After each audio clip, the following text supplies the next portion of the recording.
Hey yo, what is up guys? This is your boy Tway here. And well, this will be a video, something that I actually wanted to include in the previous video that we made. But I thought it's not Christmas every single day. We're not sure if there will be more soul weapon leaks. But guess what? We got one.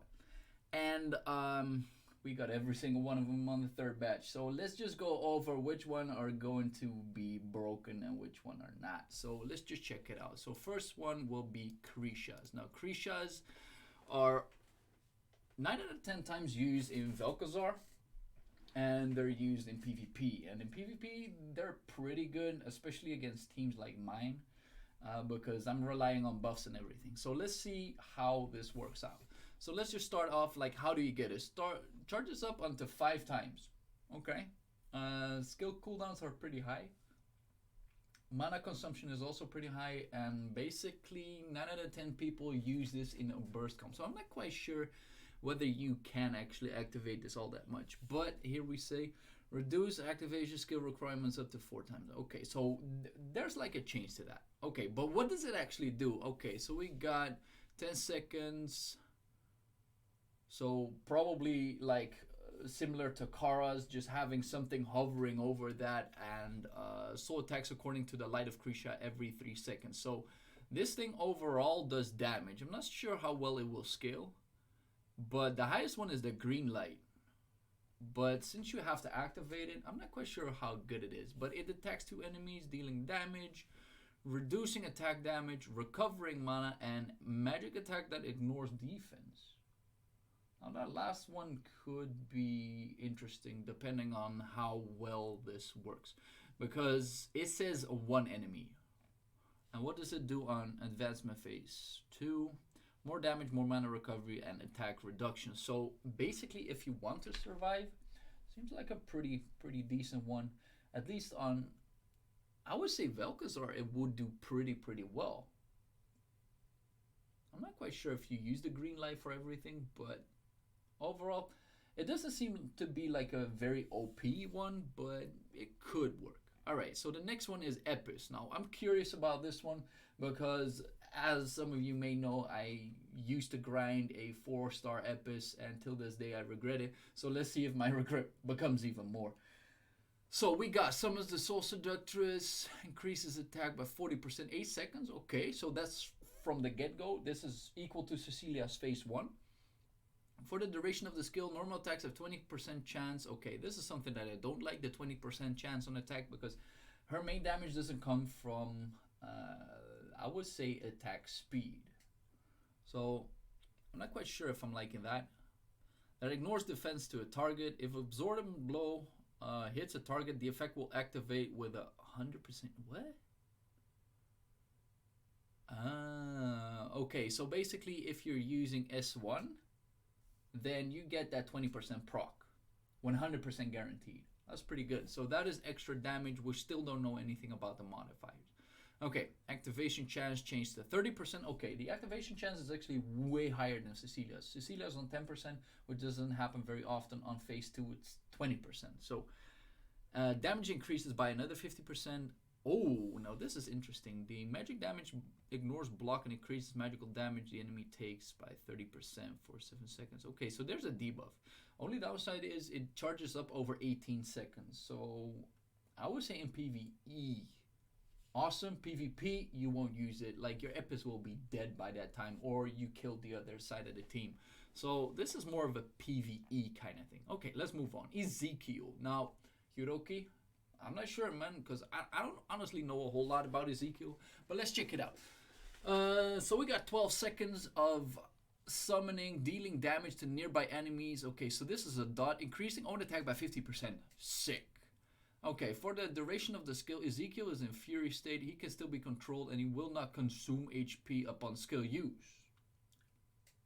I think this is a very big part of his kit. After skill use, okay, Cursed Blood, you get some other stuff. So basically you buff yourself up like crazy, and the Cursed Blood is what I know part of his usual kit, which allows him to do damage. I'm not quite sure about that, and I'm not really going to look into it, but the fact that you can get this after 6 times of stacking is pretty good. The fact that you get more bullet Stacks even better, and the duration of the skill increases own damage. What?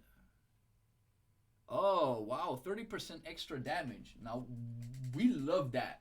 Guaranteed love that. Cooldown is really low, but oh man, like this is ridiculous. Like I don't know the cooldown of Ezekiel, but using a skill 6 times doesn't sound like a whole lot. The cooldown is only 18 seconds, but the uses of them are only 4 times. That is, uh, I don't think it will be overpowered, but with that cooldown, this could be pretty sickening. Not quite sure. Luna. Luna's also one of those characters that I don't really know, but let's just check it out. Oh, it also charges over 17 seconds. This means PvE 1. Dealing damage to nearby enemies with a circular range of self. What? Why? She's a ranged character. Why the fuck would you give a circular range of... what? Why? Am I having the right ones? Yeah, they're all on the bottom. So we got Epis, we got Ezekiel, we got Luna. What? Freezing them for 5 seconds, knocking them backward after their soul highest. Okay, frozen enemies increases on crit damage. Honestly, I think this one is garbage. Like the only way that I see this work, if like a Cecilia jumps to a Luna, you wait for 17 seconds and then hope you can pop the soul weapon and hope for the best. In terms of like PvP. For PvE, I'm not even sure if she does anything. But for the Luna players, let me put it into the comments what you guys think about this one, because I feel like this is absolutely garbage, aside from the fact that the crit damage goes up by a whole lot.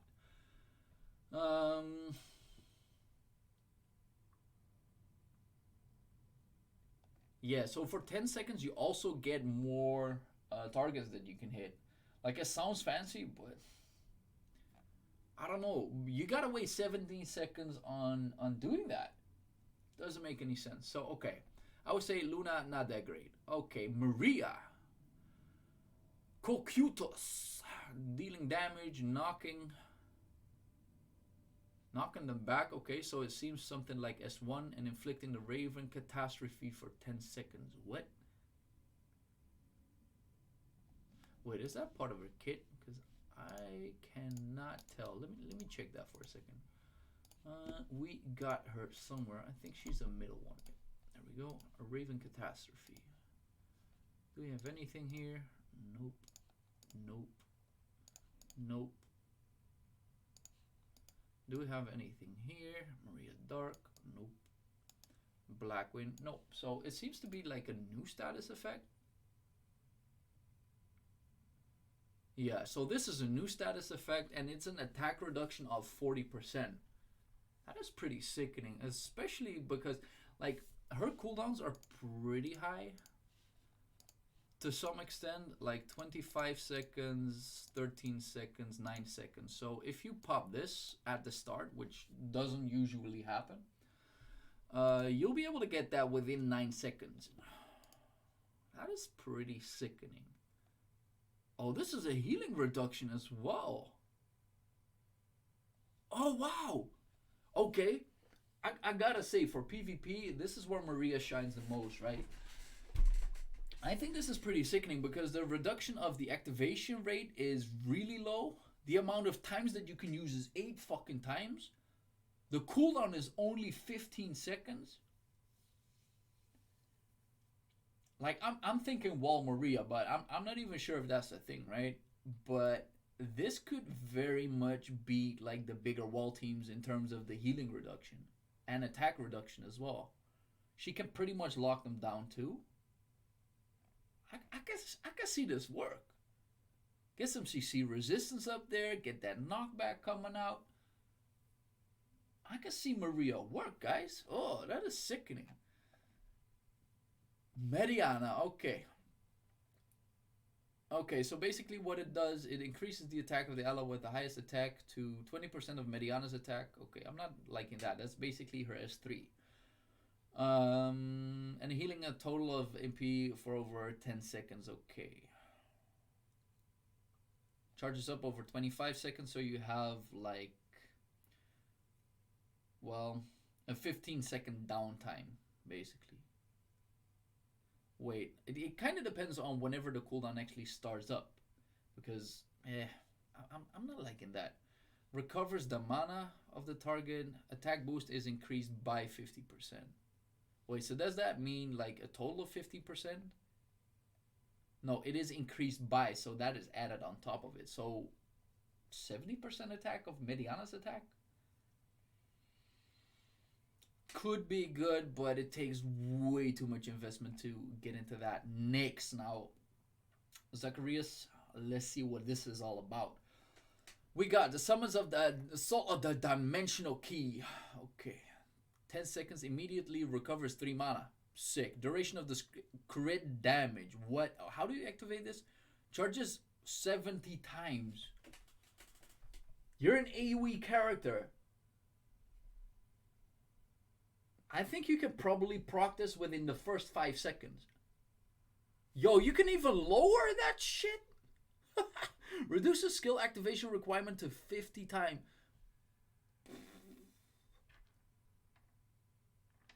Yo. If Nyx's Ruru wasn't already a problem, it's gonna be right now. Look at this. Increases the duration by 4 seconds. That means 14 seconds and 24 seconds, and it's really easy to proc it, right? And you get CC immunity.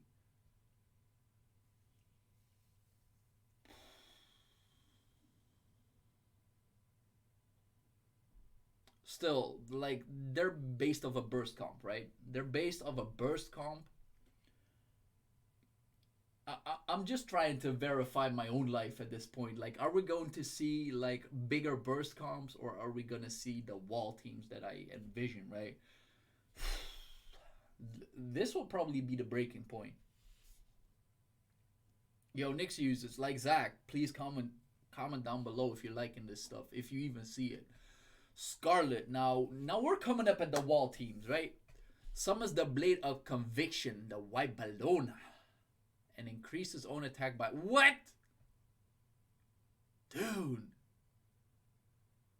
And you deal damage to a person with the highest attack. Charges upon using a skill 5 times. Okay, let's look at the cooldowns. And I know, like, she's part of a wall team. That means that she is able to use this... Like, you regularly don't start off with the S1, so it takes about roughly 25 seconds to start up. But I would feel like it's definitely possible. Okay, what? Okay, no, this is sickening. These activation requirements, they just lower by an insane amount. Increases damage and dispels positive effects from the hit target. Yo, she's gonna become a bigger problem to Bernheim. Oh, man. I can tell you that much. She's gonna become a real problem. Like, she's gonna do insane damage. And she already can, right? But onto a wall team? Okay. I'm digging Scarlet's one, ain't gonna lie. Okay. Oh, now we come up to my baby, Sonya. This better be good. Okay, so you deal magical damage, stuns them for 3 seconds. So it's like an on-hit thing. Afterward, pledging Raging Magnetic Field for 6 seconds. So you got a big stun for 3 seconds. Then afterward, you get a magnetic field that does extra damage. They take extra magical damage, and the duration of all CC affects the enemies. Okay, so this is probably compared to Kersey, which also has like the duration extend of certain CCs. It will up that even further. So that is pretty good. And it charges up on dealing damage 90 times. Now that will take a long time. Even with the S2, that will still take a really long time. Or you gotta pop the S1 and it just amplifies. Oh wait, increases the duration of the Raging Magnetic Field by 3 seconds on phase 1. Wait, so that is a 50% increase. I'm gonna use it for World Boss 1 even more. Oh man. Oh hell no. Oh hell no! These magical damage equal to 3%. Oh my! We don't know the size of the magnetic field, but Sonya is already made off of HP bullshit. And what it says, like 3% of the max HP every second to enemies within the. Like I told in the previous video, doesn't matter what she gets, she's already getting HP buffed, which means more damage. Guess what? Her soul weapon will do just as much with the HP bullshit. Yo, this one will become absolutely sickening. Oh man.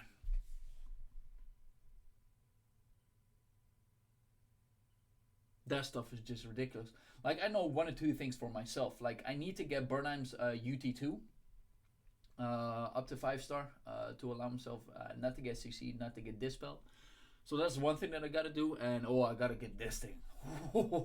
Oh man, that is ridiculous. Okay, so we got the Visca. Okay, summons the Soul Nightmare Fang Kitrax 10 seconds. Okay, for every stack of Soul owned, takes reduced damage. Okay, so you got 5 stacks max times 6. Okay, that's a lot of attack reduction.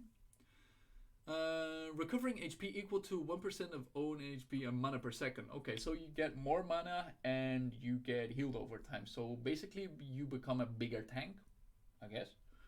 Okay. Afterward, deals magical damage to the enemy in a wild frontal and petrifies the hit target for 4 seconds. If this guy has 5 souls, the cooldown will reset? Huh? About what cooldown are they talking about? Like, this seems to be like an on-hit thing. Does that mean that... Wait a second. So, like, the only cooldown that is mentioned in this whole thing is this cooldown, the 25 seconds. So that means that the charge up will instantly start up if you have the 5 souls. Now, that is really interesting because at that point, you can stack further, right? Okay, so that is pretty ridiculous. Increases the duration of petrification by 3 seconds. Wait, that is 75% increase. We got 4 seconds normal. You get 3 seconds increase. Magical damage taken by 30% for 10 seconds. So that means that even by the last second, you can extend that by another 10 seconds. We got no uptime. So we got 50% uptime for what I can tell. Wait, am I reading this right? So basically you got 10 seconds for every stack soul, take damage, mana every second. Okay, afterward deals the magic damage to white enemy, blah blah blah. Okay, so this happens after the 10 seconds. So it's like a build up bomb. 5 souls, you will get a skill cooldown reset. And after that point, you get that petrification and you get that 10-second increase. And it charges up over 20 seconds. Yeah. So it is like a 15% uptime of the 30% extra magical damage. Okay, I can see that work in PvP. Okay, but advancement phase, for the duration of the skill, damage, I'll rip you to pieces. What? Okay. Let me double check that for a second. Visca, baby. Where the hell are you at? This is the, I'll slide. Woof!